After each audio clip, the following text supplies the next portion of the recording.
In this video, you're going to learn how to make a Madeira cake. We're going to be using a combination of plain flour as well as self-raising flour. So get out your weighing scale. This is definitely more accurate than using cups for measurements. Measure out the plain flour and the self-raising flour. If you look in the description section, I have a full list of all the ingredients that you need to make this delicious Madeira cake. Mix up your ingredients together and let's move over to the next stage, which is going to be the creaming process. Creaming is a process of whisking butter and sugar together to create a nicely aerated mixture. Make sure that you're using room temperature butter. Weigh your butter into your mixing jar. Next, you're going to weigh up the sugar. Use caster sugar if possible. Caster sugar has finer grains when compared to white granulated sugar, so it dissolves better in your cake. If you don't have caster sugar, you can use granulated sugar for this recipe. Pour the sugar with the butter and get out your stand mixer if you're using a stand mixer. If you don't have a stand mixer, you can use a hand mixer or you can do it by hand, but bearing in mind mixing with your hand to cream your butter and sugar will take a lot of elbow grease and a lot of effort, but you can still make it work. You need to cream your butter and sugar for about 5 minutes.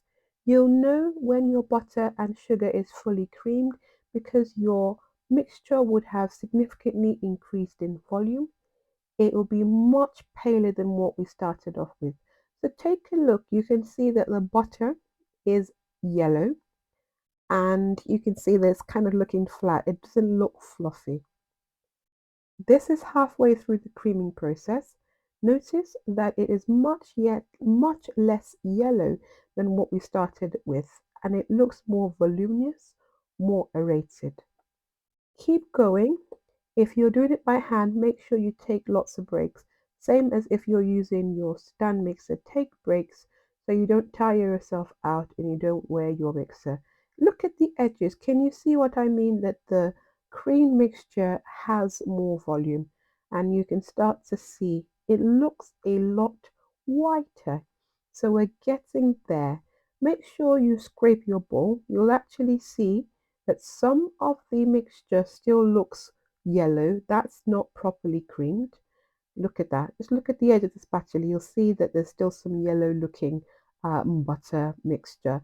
So that's not properly creamed. You want it to look more white and fluffy like most of the mixture that you are seeing on the paddle of my stand mixer. So like I said, you want to cream your butter and sugar for about 5 minutes. When everything looks nice and pale and increased in volume, then it's ready. Next, we're going to add the eggs. I learned a neat trick when I was researching this recipe that if you add a spoonful of flour when you are mixing the egg with your mixture, it will stop it from cuddling. So I decided to try this out. And I think it did work because usually when I add my eggs to the mixture, it gets all cuddled. I never found that it affected the texture of my cake, but in Madeira cake, I think it probably will help because Madeira cake is a denser type of cake. It's actually a perfect cake if you want to carve your cake or you want to make a cake that requires a lot of structure. I will definitely recommend that you try using a Madeira cake. Certainly, you don't want a soft sponge, and you do. I did this whole process for all the egg, add in the egg and a spoonful of flour, mixing until it's combined. And then when I added the last egg, I also then added the vanilla to the mixture. And this is so funny, I actually forgot to add a spoonful of flour before starting to mix the last final egg. And you will see that almost immediately, the mixture started to look cuddled, whereas before it was nice and well combined. once I did this and didn't add flour. Just have a look at the bowl. Can you see how it looks all cuddled? So yeah, adding the spoonful of flour with the egg does make a difference. I think I'm going to try this when I'm making the rest of my cakes because I did see that difference. Next, you're going to add the rest. Yeah, look at that. Look at that. Can you see? It's all cuddled. Don't worry. It's not going to affect the final outcome. It will be great, but it's just, I think this is just a nice little experiment and we've seen the results. So you can try that when you're making your own delicious Madeira cake. Add the flour, and I always say this, once you add your flour, you do not want to be over mixing. You just want to mix until the flour is just combined. And what that means is you don't want to be seeing any grains of flour.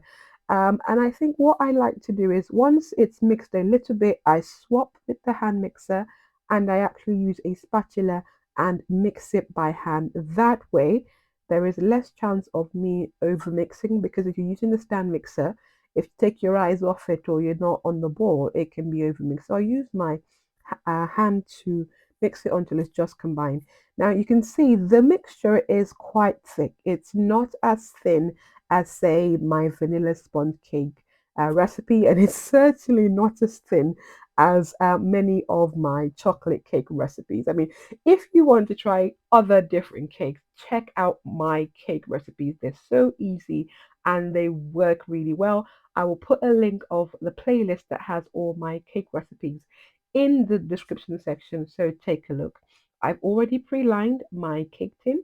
I'm using a square cake tin which I have prepped with parchment paper. Again, I have videos showing you how to prep both a square cake tin and a round cake tin. So it's all on my YouTube channel. Honestly, there's so much on my YouTube channel to help a beginner like you make amazing cakes. So make sure you check out the playlist and don't forget to subscribe. You do not want to miss any of my cake videos. Give it a tap to dispel any of the bubbles. Into the oven we go. And here is the cake all nicely done. I'm a fan of bake it low, bake it slow. So I like to bake my cakes at slightly lower temperature. I bake about 150, 155 degrees.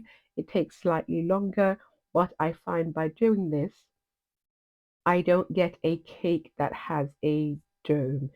I'm using a flat palette knife just to loosen up the edges, and this is a wire rack which I'm going to use to cool my cakes on. Cooling your cakes on a wire rack is absolutely must. If you leave your cakes in the tin to cool, all that moisture and all that heat is going to condense and is going to give your cake a soggy bottom. Like you don't want all that hard work you've put into making your cake to be ruined with a soggy bottom, do you? So a wire rack is a must-have tool. And if you don't know what tools that you need for baking, one of my latest videos is the essential tool that every beginner baker needs. So you should really check that out. Again, I'm going to put the link in the description section for you to have a look. So here is our finished cake. It looks good, looks absolutely perfect. So this is how you make a Madeira cake. As always, I am here to help you with any of your cake dilemmas.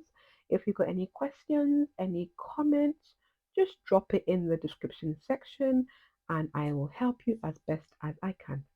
Oh, something to tell you. Just look at that thing in the middle. Now this is a flour nail that I use for piping, and I did an experiment. If you're baking cakes that are quite deep and you want them to bake more evenly, then you can put a flour nail inside your cake tins. That's what I did. And it works well. But yeah, that's just an aside. Anyway, till next time, happy baking. Don't forget to subscribe, and I will see you next week. Bye.